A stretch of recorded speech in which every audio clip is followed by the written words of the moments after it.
গাজীপুরের কালীগঞ্জে বিএনপির প্রতিষ্ঠাতা শহীদ প্রেসিডেন্ট জিয়াউর রহমান বীর উত্তমের ৪৩তম শাহাদাত বার্ষিকী পালিত হয়েছে। শুক্রবার বিকেলে জাতীয়তাবাদী দল বিএনপির উদ্যোগে উপজেলার তুমুলিয়া ইউনিয়নের ঐতিহাসিক সোমবাজার ঈদগাহ মাঠে এই আলোচনা সভা ও দোয়া অনুষ্ঠিত হয়। অনুষ্ঠানে সভাপতিত্ব করেন থানা বিএনপির সহসভাপতি রফিজুল ইসলাম। গাজীপুর জেলা যুবদলের সাধারণ সম্পাদক মাসুদ রানার সঞ্চালনায় অনুষ্ঠানে প্রধান অতিথি হিসেবে উপস্থিত ছিলেন গাজীপুর জেলা বিএনপির সহসভাপতি আশরাফি হাবিবুল্লাহ।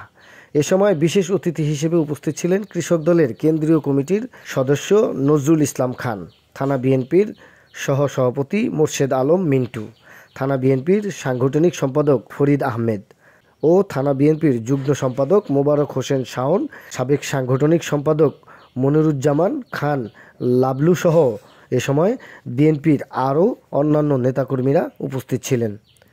অনুষ্ঠান শেষে জিয়াউর রহমানের শাহাদাত বার্ষিকী উপলক্ষে দোয়া ও উপস্থিত অতিথিবৃন্দের মাঝে কাঙালি ভোজের আয়োজন করা হয়। এর আগে সকালে পবিত্র কোরআন খতমের আয়োজন করা হয় এবং রুহের মাগফিরাত কামনা করে দোয়া করা হয়।